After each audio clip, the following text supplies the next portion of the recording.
Hi hello welcome to Kiran TV news.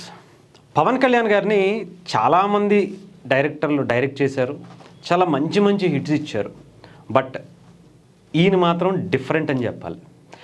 ఎంతమంది డైరెక్టర్లు అయినా ఉండనివ్వండి, పవన్ కళ్యాణ్ గారి అభిమానులు ఆయన డైరెక్ట్ చేయనివ్వండి, చాలామంది పవన్ కళ్యాణ్ గారితో సినిమా తీయాలనేటువంటి డైరెక్టర్లు ఉండనివ్వండి, బట్ సుజిత్ కంటూ ఒక ప్రత్యేకమైనటువంటి స్థానం ఏర్పడిపోయింది. అది అభిమానుల్లో కావచ్చు, పవన్ కళ్యాణ్ గారిలో కావచ్చు. ఎందుకు అంటే సుజిత్ అనే వ్యక్తి పవన్ కళ్యాణ్ గారిని ఎలా కావాలో సగటు ఒక అభిమానికి పవన్ కళ్యాణ్ గారిని ఎలా చూడాలి అనేటువంటి కళ ఒకటి ఉండిపోయింది. ఆ కళ మాత్రం సుజిత్ తీర్చేశాడని చెప్పాలి. చాలామంది స్టోరీ ఏముంది, అదేముంది, ఇదేంటి అంటే పవన్ కళ్యాణ్ గారికి అవన్నీ ఏం అవసరంలా, ఆయన జస్ట్ అలా నడుచుకుంటూ వస్తే చాలు అనుకునేటువంటి స్టోరీ లైన్ ఆయన మైండ్లో పెట్టుకున్నారు. ఈవెన్ పవన్ కళ్యాణ్ గారు కూడా చాలా సందర్భాల్లో అన్నారు, ఆయన ఇప్పటివరకు నాకు స్టోరీయే చెప్పలేదని. ఈ ఓజీకి సంబంధించినటువంటి స్టోరీ కూడా అంత గొప్ప స్టోరీ ఏం కాదు, కానీ డైరెక్ట్ చేసేటువంటి విధానం ఉంది చూసారా, కొట్టేశాడండి. మామూలుగా కొట్ల. ఏ రకంగా కొట్టాడంటే ఒక్కొక్కళ్ళు ఇంకొకసారి పవన్ కళ్యాణ్ గారి క్రేజ్ గురించి, అంటే పవన్ కళ్యాణ్ గారికి సరైన హిట్ దొరకలేదు, పడలేదు అనుకునే వాళ్ళు చాలామంది ఉంటారు. ఆయన ఇప్పటివరకు సరైన హిట్ అందుకోలేదు అని చాలామంది అంటారు. వాళ్ళందరికీ ఒకటేసారి నుంచోబెట్టి నెంబర్ 1, నెంబర్ 2, నెంబర్ 3, నెంబర్ 4 అలా 10 వరకు కూడా అన్ని రికార్డులు లేపి లొంగబెట్టి లోపల తోసేసి, ఇది పవన్ కళ్యాణ్ గారు అంటే, ఇలా ఉంటుంది పవన్ కళ్యాణ్ గారి దెబ్బ అంటే, ఇలా ఉంటుంది పవన్ కళ్యాణ్ గారి సినిమా దెబ్బ అంటే అని ఓజీతో అలా మొదటి నుంచి లాస్ట్ వరకు హై టెంపోని మెయింటైన్ చేస్తూ కొట్టాడు. కొడితే ఏంటి, 400 కోట్లకు పైగా కలెక్షన్స్ వచ్చాయి. ఇకపోతే ఈ సినిమా గురించి మనకే ఎంతలా నచ్చిస్తే పవన్ కళ్యాణ్ గారికి ఎంతలా నచ్చుంటుంది. ఒక ఫ్యాన్ బాయ్గా పవన్ కళ్యాణ్ గారిని తను ట్రీట్ చేసిన విధానం పవన్ కళ్యాణ్ గారికి చాలా నచ్చింది. చాలా రోజుల తర్వాత పవన్ కళ్యాణ్ గారు చాలా హ్యాపీగా ఓజీకి సంబంధించినటువంటి హిట్తో చాలా బాగా కనిపించారు. అదే పవన్ కళ్యాణ్ గారు ఆయన ఒక గిఫ్ట్ ఇచ్చారని చెప్పేసి సుజిత్ గారు ఒక ట్వీట్ చేశారు. అదేంటో ఒకసారి చూడండి. పవన్ కళ్యాణ్ గారు దగ్గరుండి పిలిపించి ఆ కార్ని ల్యాండ్ రోవర్ కార్ని సుజిత్కి గిఫ్ట్గా ఇచ్చారు. ఇది చాలా అరుదుగా జరుగుతూ ఉంటుంది. పవన్ కళ్యాణ్ గారు మళ్ళీ ఆయన కూర్చోబెట్టి ఆయన మళ్ళీ ఒక పక్కన కూర్చుని అటు ఇటు కొంచెం ముచ్చట్లు చెప్పినటువంటి పరిస్థితి కూడా. అంటే పవన్ కళ్యాణ్ గారు చాలామందికి చాలా చేశారు, చాలా సేవా కార్యక్రమాలు చేశారు.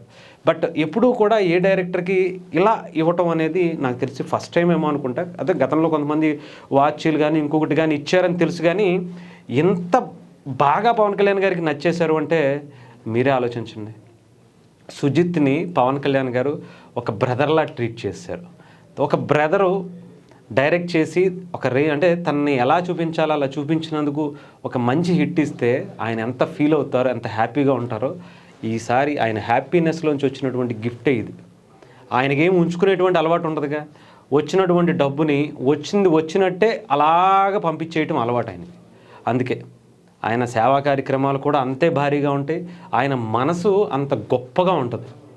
అటు నిన్నగాక మొన్న క్రికెటర్లు వస్తే ఒక్కొక్కరికి 5 లక్షలు 85 లక్షల రూపాయలు ఇచ్చారు. అలాంటివి కొన్ని వందల కార్యక్రమాలు, కొన్ని వేల కార్యక్రమాలే చేశారని చెప్పాలి. కొన్ని 100 కోట్లే ఆయన సేవా కార్యక్రమాలకు ఇచ్చారని చెప్పాలి. కానీ ఇలా ఒక డైరెక్టర్ని ఆయన ఇంత పూర్తి స్థాయిలో ఇష్టపడడం అనేది ఈ టైంలో నాకు తెలిసి సుజిత్ అదృష్టం అని చెప్పాలి. ఎందుకు ఇక్కడ చూడండి, నిజంగా సుజిత్ భయ్యాన్ని చాలా తక్కువ అంచనా వేశారు.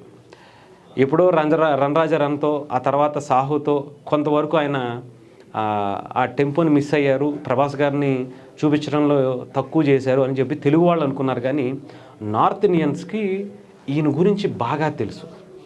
డైరెక్టర్లో విషయం చాలా బాగుంది. ఈయన మన ఇండియాలో ఉండాల్సినటువంటి డైరెక్టర్ కాదు, మొత్తం హాలీవుడ్ రేంజ్లో తన ఎక్స్పెక్టేషన్స్ని, తన ఆ క్రియేటివిటీని అంతా కూడా చూపిస్తున్నాడు. ఆ టెక్నికల్ స్కిల్స్ చాలా బాగున్నాయి, తను ఇక్కడ ఉండాల్సినోడు కాదు అని బాలీవుడ్ ముందే అంచనా వేసింది. అదే స్టైల్లోనే సినిమా తీస్తూ ఉంటాడు. బట్ మన తెలుగు వాళ్ళకి అది చాలా సినిమాలు అనుకుంటాం, ఆరెంజ్ కావచ్చు, కలేజా కావచ్చు, ఇలాంటి కొన్ని సినిమాలు అప్పట్లో అనవసరంగా రిలీజ్ అయ్యాయి, ఇప్పుడు రిలీజ్ అయ్యి ఉంటే బాగుండేది అనుకుంటాం కదా, అలాంటి సినిమా అనుకోవచ్చు. అలాంటి డైరెక్టర్ ఆయన కూడా. కానీ ఓజీతో ఓచ కోత అంటే ఎలా ఉంటుందో, పవన్ కళ్యాణ్ గారి సినిమా థియేటర్లో దిగితే తగలబడిపోవటం అంటే ఎలా ఉంటుందో పరిచయం చేశాడని చెప్పాలి. అలాంటి డైరెక్టర్ గురించి మనం నిజంగా అతను ఎన్ని సినిమాలైనా చేయను ఉన్నాయి. సుజిత్ భయ్య రేపొద్దున హాలీవుడ్కి వెళ్ళు, ఇంకొక వుడ్కి వెళ్ళు, నువ్వు ఎక్కడైనా ఉండు, బట్ ఈ మనసులో స్థానం సంపాదించుకున్నావు చూడు, నీకు ఎన్ని సినిమాలు చేసినా నాకు తెలిసి ఆ ఫీల్ రాదు. పవన్ కళ్యాణ్ గారు నిన్ను గుండెల్లో పెట్టేసుకున్నారు. ఇంకా అది చాలామందిలో ఉంటారు పవన్ కళ్యాణ్ గారు, బట్ ఆయనకి చాలా తక్కువ మంది ఆయన మనసులోకి వెళ్తారు. అలా వెళ్ళిపోయావు. ఎంతవరకు వచ్చింది, ఒక కారు గిఫ్ట్ ఇచ్చేంతవరకు వచ్చిందంటే, సుజిత్ భయ్య రేపొద్దున్న ఓజీ 2 ఏం చేస్తావో, ఎలా ఉంటుందో, ఇంకా అసలు సినిమా అప్పుడే అంటున్నావు, చూడాలి. అందరి కోరిక అకిరానందన్ గారిని ఆ ఓజీతోనే ఎంటర్ చేయించు. నానిగారితో సినిమా అయిపోగానే అది ఎప్పుడు స్టార్ట్ చేస్తావా అనేది చాలామంది ఎదురు చూస్తున్నారు. చూద్దాం. ఏదేమైనా పవన్ కళ్యాణ్ గారి అభిమానం, ఆయనకి ప్రజలు చూపించేటువంటి అభిమానం అలాగే ఉంటుంది. ఆయన తిరిగి వాళ్ళ అభిమానులకి, ముఖ్యంగా ఇలా సుజిత్ గారు లాంటి వాళ్ళకి చూపించే అభిమానం కూడా ఇంత భారీగానే ఉంటుంది.